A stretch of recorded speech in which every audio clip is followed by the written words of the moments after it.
Hey there, Mary Sheila here with BioYouth Labs, and it is springtime, and elementally it's a very watery time of year. If you live in the snow, it's going to start to melt. Maybe it's still snowing, but it's getting there. And it's a great time to talk about hydration and just to remember the benefit and the balance that how important it is to stay hydrated. And this is especially true if you have any kind of blood sugar issues or just in general. Like, we all need to remember that we're about 70% water. Our bodies are 70% water, just like our planet Earth. And dehydration, if we're not getting enough water, can affect our blood sugar. And so hydration does play a very vital role in blood sugar management and in our overall health. So proper hydration, when we do it, it really helps to maintain blood volume, it supports our kidney function, and it can influence our blood sugar levels. So I'd like to give you a more detailed explanation of how hydration affects blood sugar and a list of healthy suggestions for you to stay well hydrated. Now, if we are more dehydrated, this can actually lead to an increase in blood sugar concentration, because when you're dehydrated, the blood becomes more concentrated, causing a rise in blood sugar levels. So that's important to note that, again, if you're more dehydrated, your blood sugars can rise. So drinking water always kind of can dilute things, right? And that can also, dehydration can affect insulin function. So chronic dehydration may lead to insulin resistance, where cells, they don't respond well to insulin signals to uptake glucose. And that potentially can increase our blood sugar as well.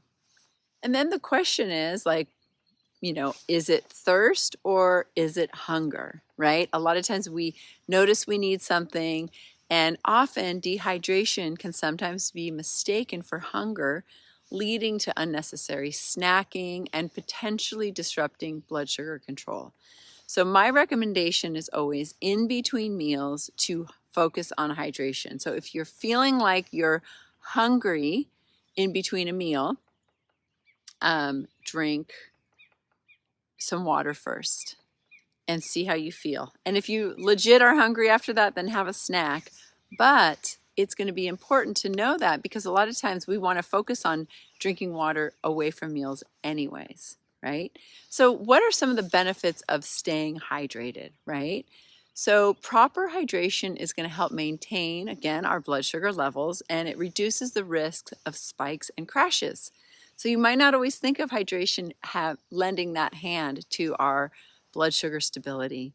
And staying hydrated may also better support our insulin sensitivity, allowing cells to respond more effectively to the insulin that the pancreas produces. Again, it can help with appetite control. Drinking water before meals can help control appetite and prevent overeating, right? So drink some before a meal and between meals. It's just going to keep you feeling good and hydrated. And adequate hydration really supports kidney function as well, which is essential for removing waste products, including excess glucose from the bloodstream. And proper hydration is also crucial for healthy digestion and can prevent constipation. Sometimes when people are constipated, I'm like, are you drinking enough water? Away from your meals, not with your meals. You don't want to float your food in your stomach, as one of my wise students just said the other day.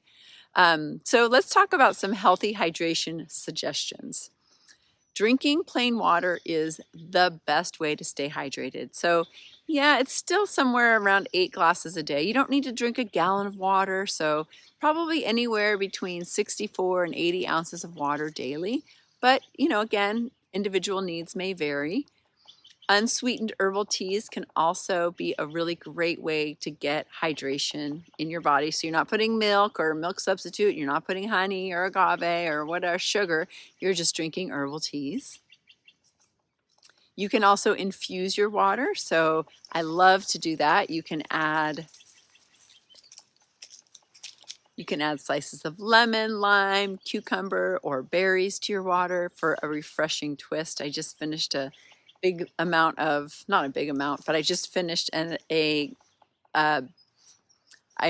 This past weekend, I cut up some cucumber into my water and it was so delicious. I felt as cool as a cucumber.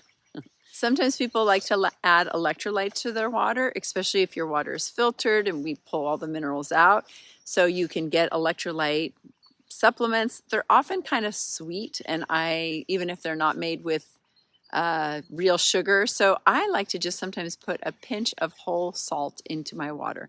So it's not white table salt, it's not white kosher salt, it's a mineralized salt that I will splash into my water to add electrolytes. And it's not like I'm drinking salty water, it's just gonna add the minerals back in to replenish what's lost when it comes to minerals. And this is especially good in hot weather when you've been sweating and things like that. Or if you're that kind of person that feels like water goes right through you, add the minerals back in. It might help you retain your water a little bit better.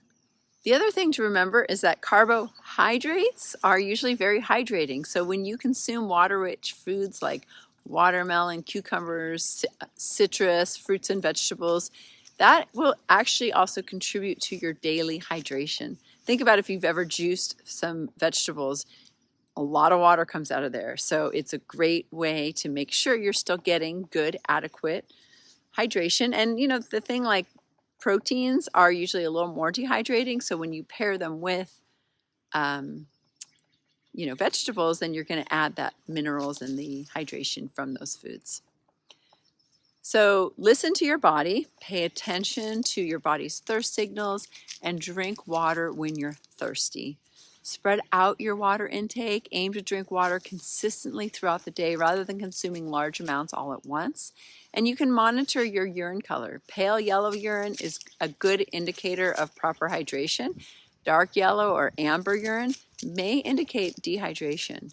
Consider individual needs, factors such as climate, your activity level, your age, any health conditions that can influence your hydration needs, and it's essential to maintain proper hydration for blood sugar control and overall well-being. So make a conscious effort to stay hydrated by incorporating these healthy hydration practices into your daily routine.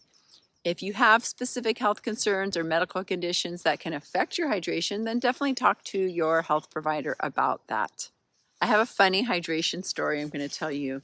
And the first one to tell you is that I am a big fan of carrying a water bottle. So that's a great way. It doesn't mean I have to guzzle it all at once, but then my water is always near me and it's not going to spill and leak, right? So in my family, I'm the one that's always bringing the water, probably because I'm the mom, right? So a few years ago, both my husband and my daughter, they're first responders on our local fire department, and the number of our station is 57 up in Northern California. And the water tending truck is 5792. So my nickname in my family is 5792 because I'm the water tender. I always have the water. But I'll tell the second part of the story. So years ago, I like to play around. I'm a nutritionist. So one day I was like, I'm going to put a piece of seaweed in my water bottle and just, get the electrolytes and the minerals from the seaweed. So I put the piece of seaweed in the water and I did not like it at all. It did not taste good. But I was like out with my family and I was the one that brought the water. So I had the water in the car. And it tasted awful, but I was like, whatever, if I'm thirsty, I'm just going to drink it. And my husband, he did not bring his water. He grabbed my water bottle. And I thought, oh, okay, this serves him for not bringing his water. So he opens my water bottle, he takes a sip, and he's like, oh my God, I can't believe this. So I said, well, that's why you should bring your water bottle with you so you don't have to always rely on me. Obviously, I didn't do that again, and I probably would not have drank it if I would have been able to pour it out and get fresh water, but it was better for me to have water than not have water. So bring your water bottle. I also like bringing my water bottle right next to me at night. So if I wake up in the middle of the night and I can't sleep, this is my medicine. I take a sip of water, and it's very calming, and it's a good way to just bring balance into the body. All right, hydration. In between meals, it's essential for blood sugar stability and so many other things. So I hope this is helpful, and I'll see you in the next video. Have a great day.